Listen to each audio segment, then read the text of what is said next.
On this week's episode, we're going to talk about 3 pillars of a strong year.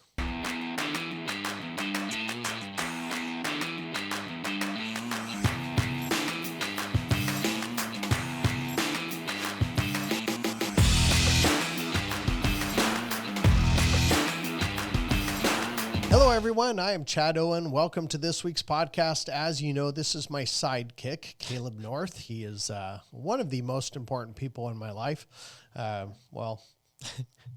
He's at least in the top 1 million, at least. That's glad I made it. Just barely made the cut. Snuck in there. Snuck in. But no, definitely without him, we would not be where we are. I have no doubt about that. So I'm going to build him up a little bit today. Well, maybe you're the one that came up with this whole thing, we'll so see. Yeah, you'll probably build yourself up with this.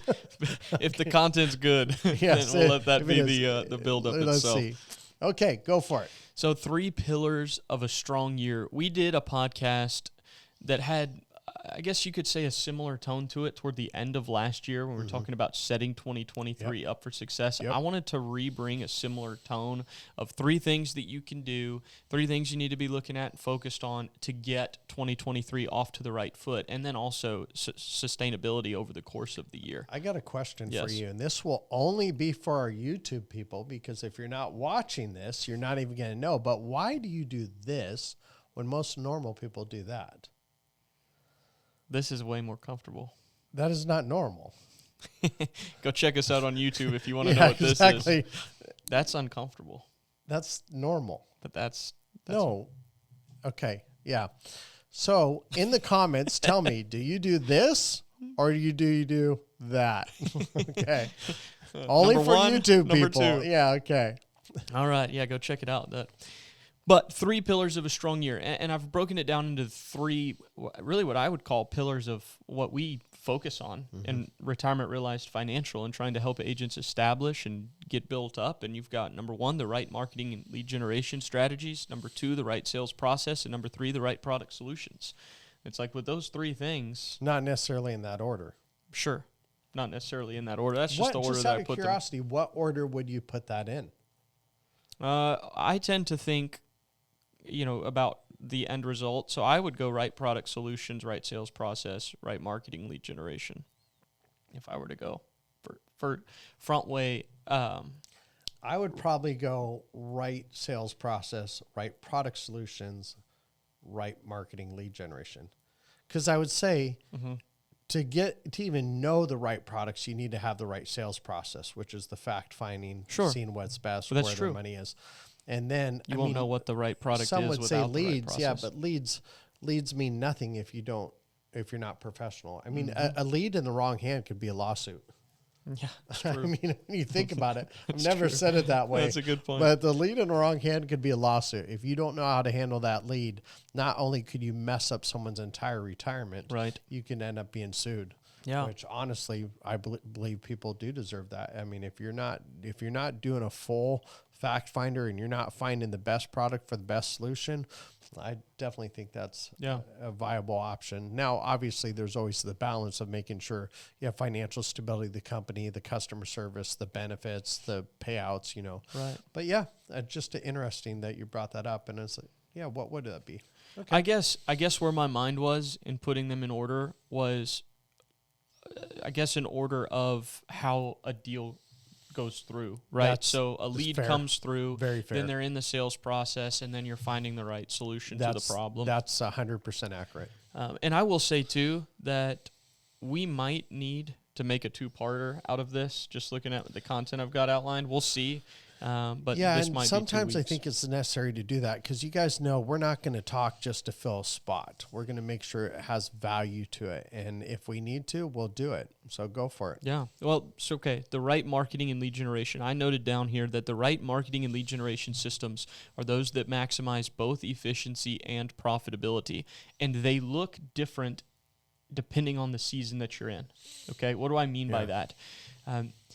If you're just starting out, you may use a cheaper lead or less expensive lead to try to have more leads, which actually reduces efficiency so that you can try to learn a process and not practice, because you shouldn't be practicing on clients, but refine that process that you're using while you're growing and scaling. Agreed. Profitability-wise. I literally just came in here off of a conversation because, as you guys know, we are trying to develop our own lead system, and we actually in a month have received 36 leads, and we just started this. This is just for my personal leads right now.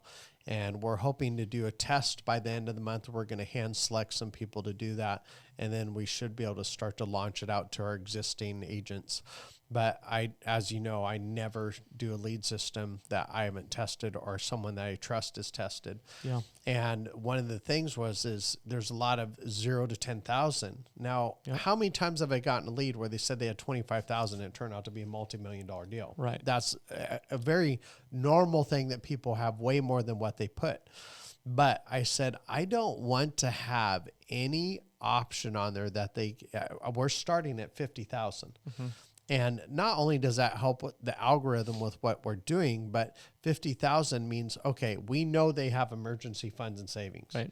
And we know that we have amount that we could use to where they could actually maybe do something long-term with an income type product. Now, if you're putting 10,000 into an annuity with an income product in 10 years, that's not going to produce nothing. I mean, it's going to give you $50 maybe.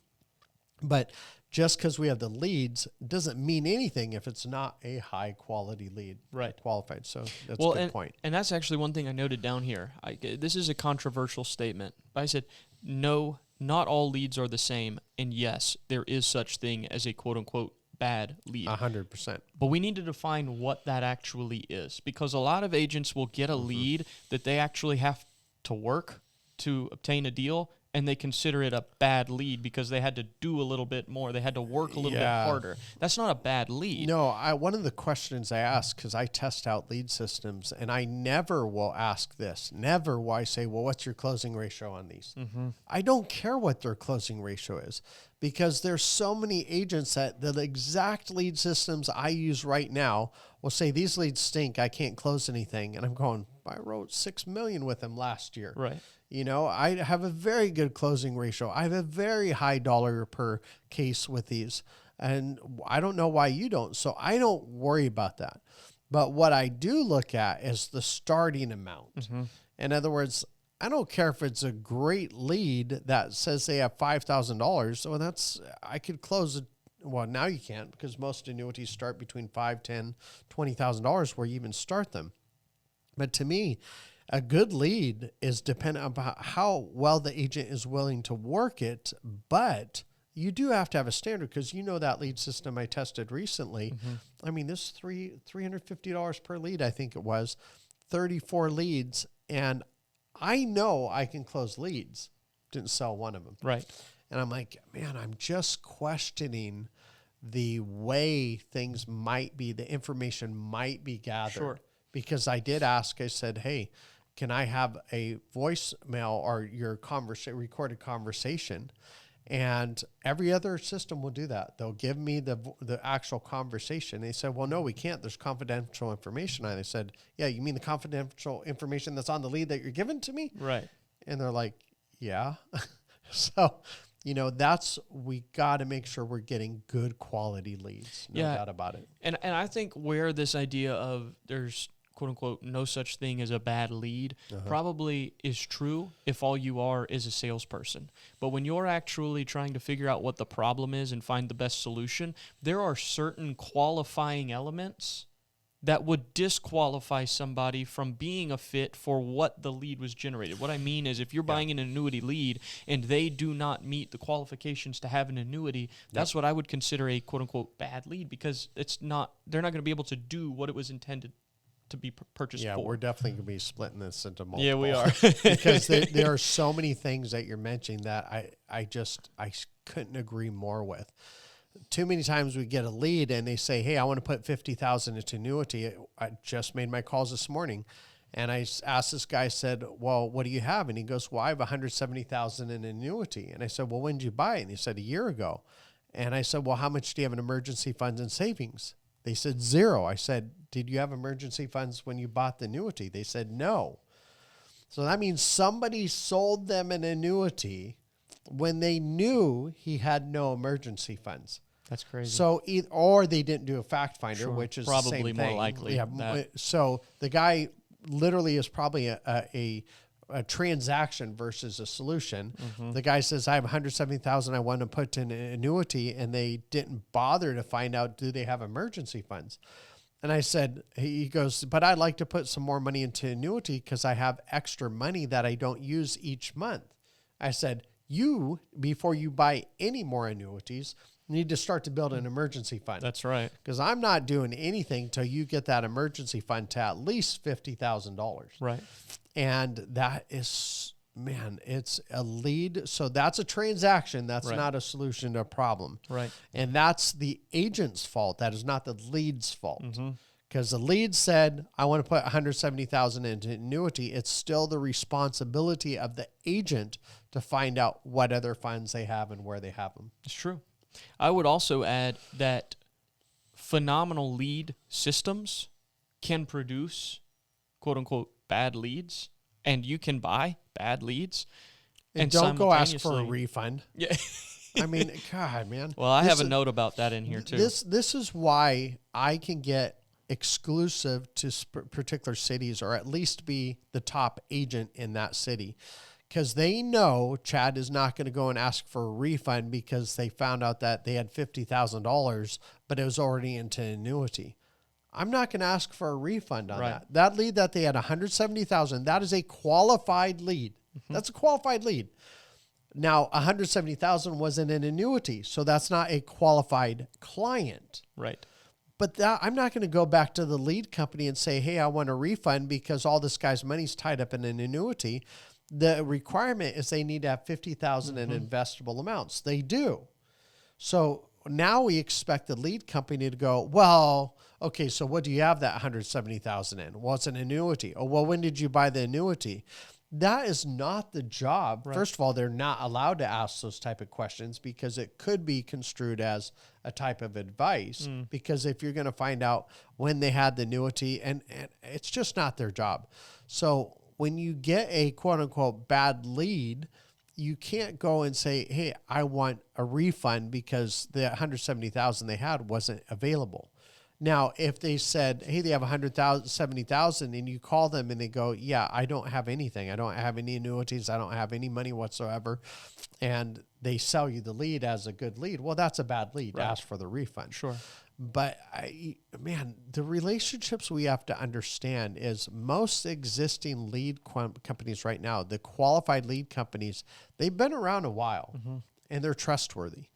The ones that aren't trustworthy will disappear.